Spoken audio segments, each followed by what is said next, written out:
cerita yang punya logika. Bagi yang tidak punya logika, skip aja. Video saya di Cokro TV pada 3 Juni lalu mendapat respons penting.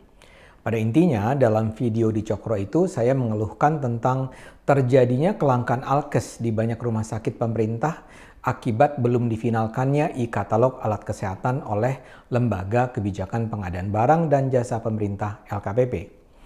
Karena penawaran alkes yang seharusnya dimuat di e-katalog tidak kunjung difinalkan, rumah sakit nggak berani membeli alkes karena takut dengan implikasi hukum yang bisa terjadi.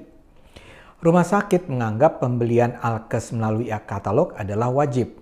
Karena e-katalog tidak kunjung final, mereka memilih tidak membelanjakan uang untuk beli alkes. Akibatnya, kualitas pelayanan kesehatan menurun. Dan salah satu dampak yang juga mengkhawatirkan adalah kalau rumah sakit di daerah tidak kunjung membelanjakan dana alokasi khusus DAK yang diluncurkan pemerintah pusat, pada pertengahan Juli nanti, uang itu akan ditarik kembali oleh pemerintah pusat. Dalam video itu saya berharap Presiden, Menkes, dan pimpinan LKPP bisa segera mengambil langkah untuk segera mencegah jangan sampai persoalan ini berlarut. Dengan segera video saya itu direspons. Mula-mula oleh Menteri Kesehatan melalui chat WA, dan kemudian oleh LKPP. Pada 4 Juni, LKPP mengeluarkan siaran pers mekanisme pengadaan melalui elektronik. Memang tidak secara jelas dinyatakan bahwa siaran pers itu ditujukan untuk menjawab video saya, tapi melihat tanggal dikeluarkannya dan isinya, hampir pasti siaran pers itu dikeluarkan terkait dengan video saya di Cokro TV. Kemudian LKPP meluncurkan sebuah video klarifikasi tertanggal 6 Juni yang diunggah di laman Firma Hukum LKPP. Dengan judul video LKPP menjawab logika Ade Armando tentang alkes, perwakilan LKPP berusaha menjawab kekhawatiran yang saya sampaikan. Pejabat LKPP yang memberikan penjelasan komprehensif tersebut adalah Setia Budi, PLT Deputi Monef dan Pengembangan Sistem Informasi, serta juga Deputi Bidang Hukum dan Penyelesaian Sanggahan LKPP. Baik link siaran pers maupun link video tersebut dikirim oleh pimpinan LKPP saat saya mengontaknya untuk meminta pendapatnya. Saya tentu sangat mengapresiasi respons cepat LKPP tersebut. Ini menurut saya menunjukkan niat baik LKPP untuk membuka dialog tentang masalah yang menyangkut keselamatan hidup banyak orang. Penjelasan Setia Budi bisa membuat kita optimistis tentang masa depan pengadaan alkes di Indonesia. Tapi sebelum masuk ke bagian yang cerah itu, saya rasa ada baiknya kita mulai dengan persoalan serius yang menjadi inti keluhan saya.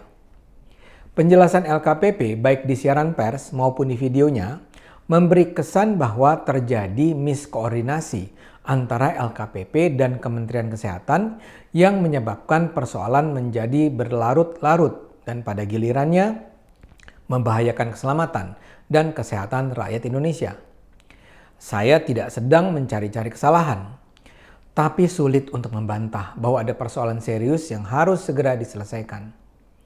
Intinya LKPP menyatakan bahwa rumah sakit tidak perlu merasa ragu untuk membeli alkes walaupun daftar penawaran alkes di e-katalog belum tersedia secara lengkap. LKPP menegaskan bahwa tidak ada kewajiban atau yang mewajibkan pengadaan alkes harus melalui e-katalog. Yang ada hanyalah kewajiban membeli obat bukan alat kesehatan melalui e-katalog. Jadi kalau rumah sakit merasa perlu membeli alat kesehatan sementara e-katalog belum tersedia, rumah sakit bisa membelinya dengan cara lain. Intinya, isi video saya di Cokro itu salah. Seperti juga terbaca dalam komentar yang diajukan segelintir penonton video saya maupun video LKPP, ada narasi yang dikembangkan bahwa saya sebenarnya tidak paham proses pengadaan alat kesehatan, tidak valid pendapat saya, mengada-ada, dan sepenuhnya hanya mencerminkan pendapat orang awam yang tidak punya informasi yang akurat. Saya tentu saja bersyukur kalau saya salah. Karena kalau saya salah artinya tidak benar ada kekacauan dalam pembelian alat kesehatan oleh rumah sakit. Kalau saya salah artinya saya bisa tidur tenang bahwa tidak ada masalah dengan alkes. Dan saya sebagai warga bisa percaya bahwa rakyat Indonesia akan dilayani dengan pelayanan kesehatan yang baik. Masalahnya jawaban LKPP itu sama sekali tidak memuaskan. Saya bicara dengan menggunakan data. Ketika saya membuat video itu, saya memiliki sebuah dokumen surat Direktorat Jenderal Kesehatan tertanggal 13 Agustus 2020 yang ditujukan pada Direktur Rumah Sakit Rujukan Nasional di seluruh Indonesia. Dalam surat itu tertulis bahwa rumah sakit dapat mengajukan usulan kebutuhan belanja modal alat kesehatan dengan syarat A. Tercantum di e-katalog, B. Barang ready stock, dan seterusnya dan seterusnya. Yang menandatangani surat tersebut adalah Dirjen Pelayanan Kesehatan. Jadi jelas dikatakan bahwa alkes yang harus dibeli adalah yang tercantum di e-katalog. Saya juga punya sebuah foto presentasi Menkes Terawan dengan judul Arahan Menteri Kesehatan yang tegas-tegas menyatakan tidak boleh ada pengadaan di luar e-katalog. Kalau perlu, uang dikembalikan. Jadi kembali ke soal kerisauan rumah sakit, itu tentu tidak mengada-ada. LKPP tidak bisa menyatakan rumah sakit tidak perlu takut membeli barang di luar e-katalog. LKPP memang merujuk pada Peraturan Presiden Nomor 16 Tahun 2018 yang menyatakan bahwa pembelian melalui e-katalog diberlakukan pada barang-barang yang sudah tersedia di e-katalog. Kalimat Perpres ini memang bisa diartikan sebagai kalau barangnya tidak tersedia di e-katalog, ya bisa membeli dengan cara lain. Tapi kalau kemudian ada surat dari Kemenkes yang tegas mengatakan bahwa pembelian harus dilakukan melalui e-katalog, saya merasa tidak bisa disalahkan kalau pimpinan rumah sakit di seluruh Indonesia merasa harus memesan alkes yang tercantum di e-katalog. Suasana psikologi pengelola rumah sakit sangat bisa dipahami. Misalnya saja mereka akan berpikir, apa yang akan terjadi kalau mereka sudah memesan di luar e-katalog, ternyata tiba-tiba e-katalog keluar dan produk tersebut ada di e-katalog tapi dengan merek lain atau ada dengan harga lebih murah. Poin saya, pengelola rumah sakit tidak bisa disalahkan kalau takut memesan alkes tanpa menggunakan e-katalog. Tapi memang yang paling mengkhawatirkan dari contoh ini, kok bisa dua lembaga pemerintah memiliki kebijakan yang bertentangan sehingga mempersulit masyarakat? Tidakkah seharusnya Kemenkes dan LKPP memiliki satu sikap yang sama? Yang juga membingungkan saya adalah kenapa penyelesaian daftar penawaran alkes melalui e-katalog ini bisa sedemikian lama. Kontrak e-katalog lama berakhir Desember 2020. Kok sampai Juni 2021 belum juga difinalkan? Kalau saja finalisasi e-katalog ini sudah rampung awal tahun, pastilah kegalauan rumah sakit daerah ini tidak akan terjadi.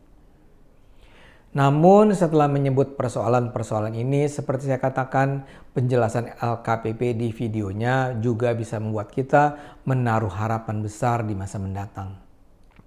Salah satu yang terpenting, Setiabudi mengatakan mereka sedang mempersiapkan prosedur pembuatan e-katalog yang cepat, ngeringkas, mudah, namun tetap bertanggung jawab.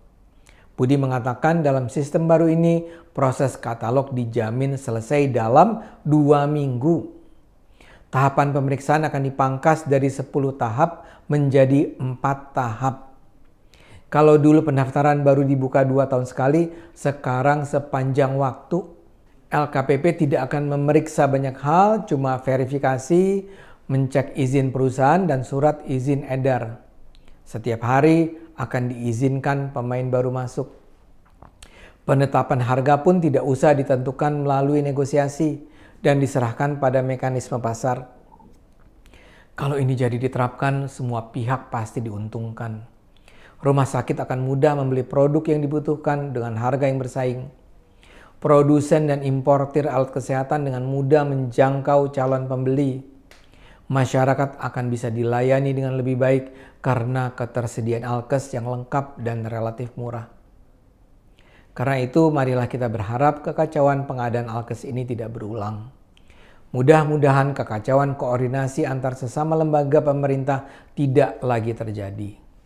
Dan penyediaan alkes secara transparan dan akuntabel bisa dijalankan. Mari terus gunakan akal sehat, karena hanya dengan akal sehat, masyarakat akan selamat.